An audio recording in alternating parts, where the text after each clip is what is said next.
যাত্রা। রমজানের চাঁদ দেখা গিয়েছিল পশ্চিম আকাশে। শহরের কোলাহল ছেড়ে আরিফ তখন সবেমাত্র তার গ্রামের বাড়িতে ফিরেছে। দীর্ঘ 1 বছর পর গ্রামে ফিরে তার মনটা কেমন যেন অস্থির লাগছিল। শহরের দ্রুতগতির জীবন আর গ্রামের শান্ত ধীর পরিবেশের মধ্যে একটা অদৃশ্য দেয়াল অনুভব করছিল সে।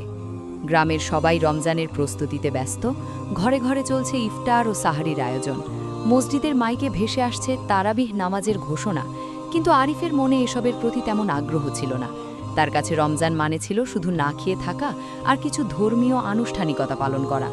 তার মনে রমজানের প্রকৃত উদ্দেশ্য নিয়ে কিছু সংশয় কাজ করছিল। আরিফের দাদিমা, যিনি গ্রামের সবার কাছে আম্মা নামেই পরিচিত, আরিফের মনের অবস্থা বুঝতে পারলেন। তিনি আরিফকে জোর করলেন না রোজা রাখতে বা নামাজ পড়তে, বরং এক সন্ধ্যায় ইফতারের পর তিনি আরিফকে কাছে ডেকে নিলেন।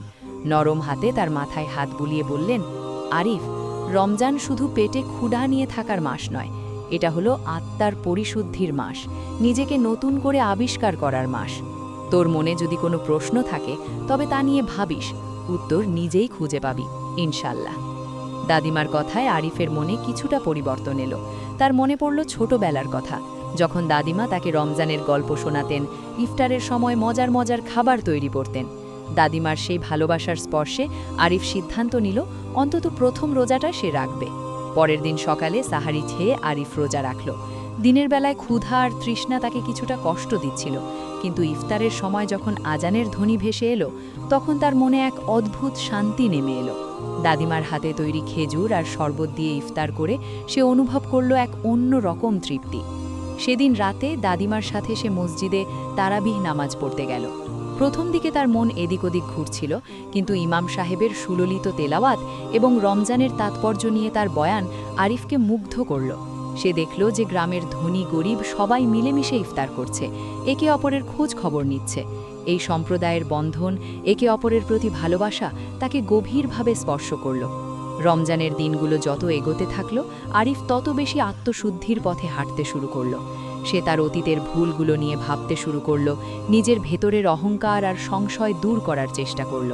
সে উপলব্ধি করল যে রমজান শুধু না খেয়ে থাকা নয়, বরং আত্মনিয়ন্ত্রণ, ধৈর্য এবং অন্যের প্রতি সহানুভূতি শেখার মাস।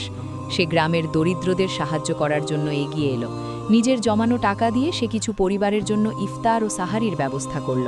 তাদের মুখে হাসি দেখে আরিফের মন ভরে উঠল এক অনাবিল আনন্দে। রমজানের শেষ দশকে এলো শবে কদর। এই রাতে আরিফ গভীর ইবাদতে মগ্ন হল।